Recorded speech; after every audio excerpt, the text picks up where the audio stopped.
Speaking of schools, another wonderful initiative that Fayette County Schools have put together is called the Urban Family Engagement Network. It seems to involve all the different kind of groups in community groups and minority groups in Kentucky, in Lexington, and puts them together to help the family unit. I really wasn't that familiar with it until I walked in Bryan Station and saw the poster on the wall. So I'm going to introduce them, and I think we're all going to learn together from this. And this is James Brown from the Urban Family Engagement Network in Lexington, Kentucky. Oh, there you go. Snuck up on me. Well, right, want me to put this here?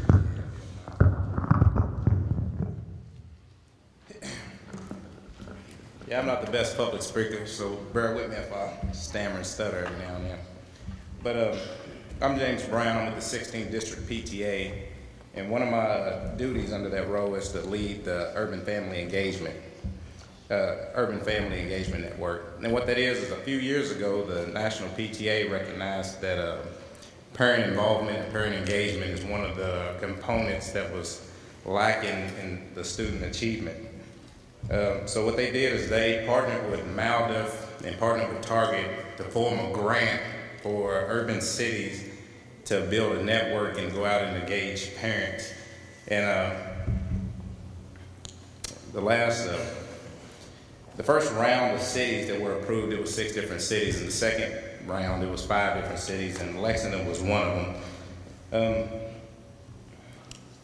And what the grant is we actually got a $20,000 grant that extends for 2 years, and the money is used to alleviate barriers that would keep parents from being involved with the school system.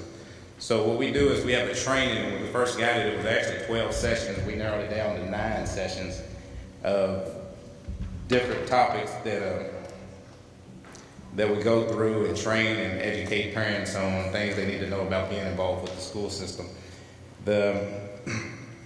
Some of the barriers that we use the money for to alleviate issues is we use the money for food. We provide meals for the parents when they come to the training.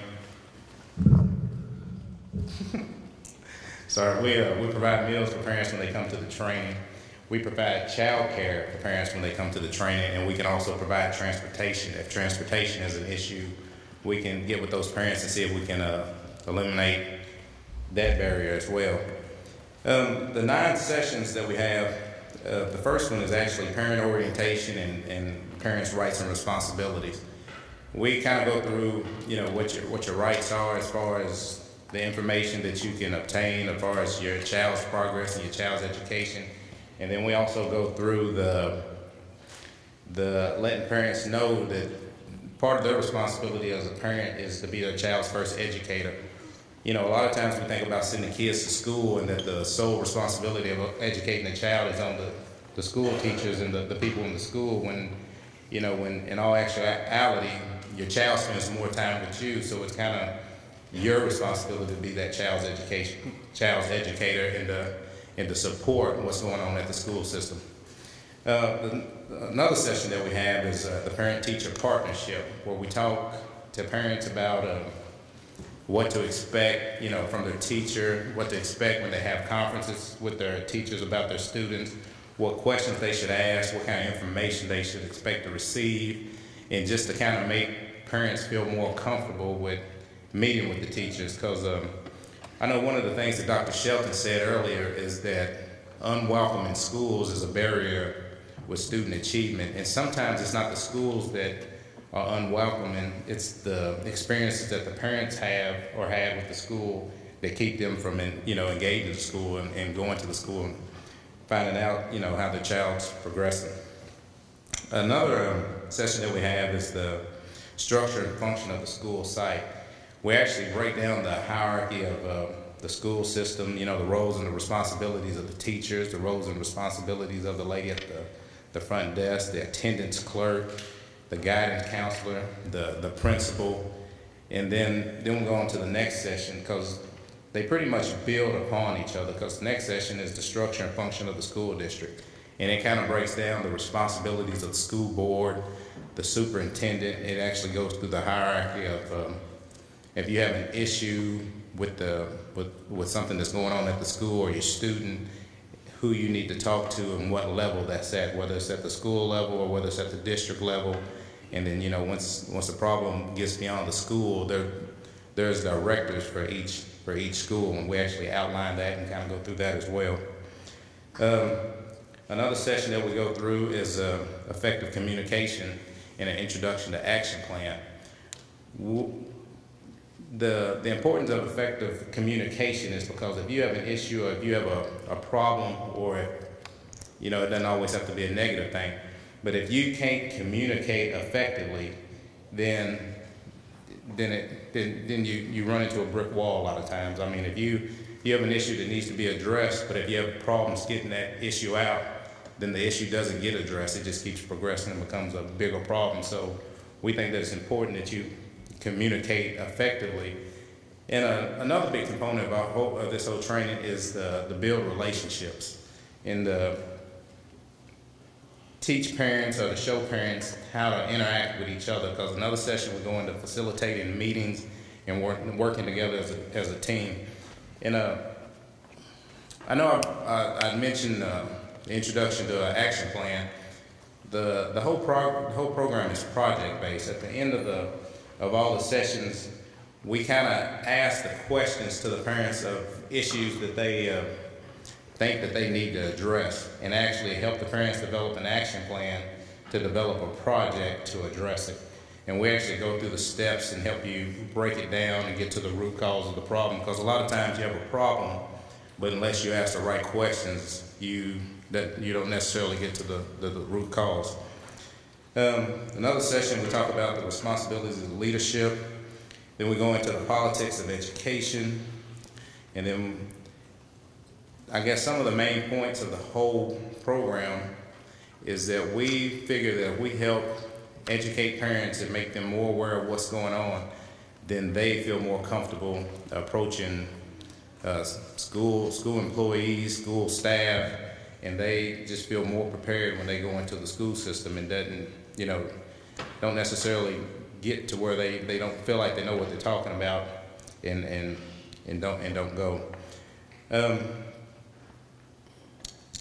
We've been through 2 sessions so far. We're actually at the end of our second session. This is our spring session. We went through the fall session. We started off with about 20 parents. We ended up with about 10 or 12 parents, and I think we had a pretty good group. I know Brandon Dunn's in the audience today. He actually went through our first session, and I spoke to him earlier, and he was telling me, all the good information that he got out of it, and he might talk on it, later on, or when you ask questions. I might defer some of my questions to Brandon because he might be able to answer them better as a parent. We actually have 2 more sessions for this spring cohort, and Dr. Shelton is actually scheduled to come back to our next session. He actually came to the first session, introduced himself, and welcomed the parents and congratulate them for going through the program. And then the last section is kind of a reflection, and we're going to try to bring the people from the first cohort to meet the parents from the second cohort. And because we have some parents from the same schools, and what we can do then is kind of get feedback from them about what we can do to improve the program and help them to build relationships and create a network of parents at the same school to grow the whole Urban Family Engagement Network. So I have some flyers on the table out in the lobby. We actually have a pretty strong core team, but it's actually a small group of us that keeps pushing it forward. And our main goal is to sustain this program once the grant runs out. So in order to do that, we have to build the network of parents that know about it and participate and go through the training and spread the word. And then we're also looking to build our core team. So if anybody is interested in attending the program the sessions that we're going to start in the fall, please grab a flyer. There's a phone number you can call and leave your name and email address, and we'll stay in constant contact. And if you're also interested in being a part of the initiative and getting the word out and being a trainer or just a partner in it, grab the flyer and also call and let them know that that's what you're interested in as well. Something else I was going to say, but it slipped my mind. And this is also a partnership with the district, Fayette County Public Schools, and the 16th District PTA. They wrote the grant together and kind of identified the needs of our community. So we actually have a couple of partners from the Fayette County Schools and the community, the FACE office, the Fayette County, the Community Engagement Office, and District PTA staff as well. That's pretty much all I have. Doug, Wayne. I got some questions. Dude. Okay, the other thing I was going to say that I forgot about is that we're working on a Spanish track as well. So hopefully we'll have a Spanish track to roll out in the fall as well to engage the English language learners. You speak Spanish? No, I do not. So how you gonna do? All I know is no mas. No mas. No way you got that. I love this thing. You know, your poster, did you notice the poster was there when you walked in? It's all over the school. That's how I found out about it. I mean, you have everybody involved. It's incredible. You know, I think there was a commercial that said that family was the anti-drug, but it's also the anti-violence cure too. So you get when you have these events, I think it's at Bluegrass Community Technical School? Yeah, right now we're having a Bluegrass Community Technical School on Newtown Pike, the new campus. The first set of sessions that we had we're at the Northside Public Library off of Russell Cave. So we've actually been trying to move it around just to get more exposure. But so I mean, they come to you. I mean, is it mostly parents that come to you? Is that who you're mostly talking to? Yeah, we have parents that come. The first session, I think we had a grandparent that actually came, but it's not solely for just parents. If it's a community member that feels like they need more education, I need to know more about the school system, you know, they're more than welcome to come. If it's a grandparent or any caregiver that, you know, that has a child or has any interest on improving the relationship between the community, family, and the school district, you know, they're more than welcome to come as well. When's the next two? The next two is going to start in the fall of next school year, was just this year. And I think the last one we actually started right at the beginning of September, August. So it'll probably be between the end of August and September is going to be the start date. And hopefully, if we can get our team built up to the point where we can possibly have 2 sessions going on at 2 locations and a Spanish-speaking session, that's what we're going to try to do. We're going to try to maximize the grant, you know, the best that we can to reach as many people as possible. Okay, now I'm going to ask you a tough question. By the way, if there's any audience questions you could ask after this, at this microphone right over there, anybody can say anything, but here comes a tough one. What's the problem you're seeing in families? When they come there and talk, what's the problem? The first problem is everybody's busy. Everybody's just so busy that it's just, you know, getting people to come to the sessions, getting parents involved in a child's education or with the school system. Everybody's just so busy. The next problem is... I'm just saying because you always hear about the breakdown of the family and all that. I mean, can you put your finger on it from what people are telling you? I told you it was a tough question. Yeah, well, I think the overall problem is just parental involvement or just caregiver or parental involvement with their child in education. But I think the main cause is everybody's just so busy working and trying to put food on the table and keep the kids fed. You know, that comes secondary. You get off work, you ask them and check to see if they've done their homework, but you might be too tired or too busy doing something else to actually engage them with their homework. So I think just being busy, everybody's just too busy. Everybody's just in survival mode. It's hard to go that extra mile. Question, please. Have you considered collaborating with after-school programs who have the kids until the parents get off from work, who work with providing nutrition, tutorial aspects, and that go into the school to meet with the teachers to keep them on track academically? I was asking for our center because in the summertime we run an academic program the whole summer. So that would be something we would be interested in. And we start working with the child on the grade level that they pass to. So do you mean reaching out to the caregivers from the program and just kind of educating them so they can, while they becoming a have part time? of that, because we're a big part of keeping the kids on track educationally, and we would like to be considered to be a partner for this. Yes, ma'am. I haven't thought about that, but we can definitely, look at that, because I mean, I think, I don't know, it kind of sounds to me that a lot of what you guys are doing are tutoring and that kind of thing. But if any additional information that you can gain through the program, I think will help. So I think that's definitely, and then that's we do tutor. We go and meet with the teachers when there are issues. We work with behavior. We work through the summer. We have the kids Monday through Friday, 3 to 6, and then all summer long, 7 a.m. to 6 p.m. working on academic steps. And we would be interested in being a part of this, collaborating with this in any way possible.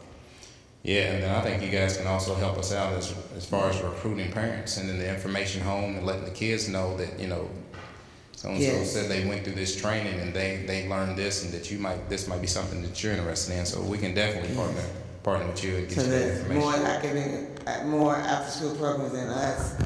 But I want to give it tutors for my own, from what I volunteer for.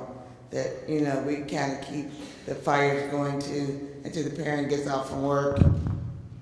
That we would like to be a part of, so the student is successful. Okay. Yes, ma'am. We can do that. I'll get with you when I come off stage. Thank you very much for coming. Were you nervous? Mr. Brown, if you take care of the families, you're going to put us out of business, because, an individual's ability to choose is first, and then their family. If you take care of your problem, there won't be a need for mentors or community models like us. So we hope you put us out of business. Good luck. Thank you. It's funny what the wonderful speaker just said was so poignant, because she was talking about after-school programs. Most youth violence does not happen on school grounds. 99% of all serious violence happens outside school, after school, between 3 and 6 p.m. While they're out of school, and I guess before they get home. That's where most youth violence happens. So after-school programs like the one this woman spoke of and the one here are essential. It has to be part of the package to reach all youths.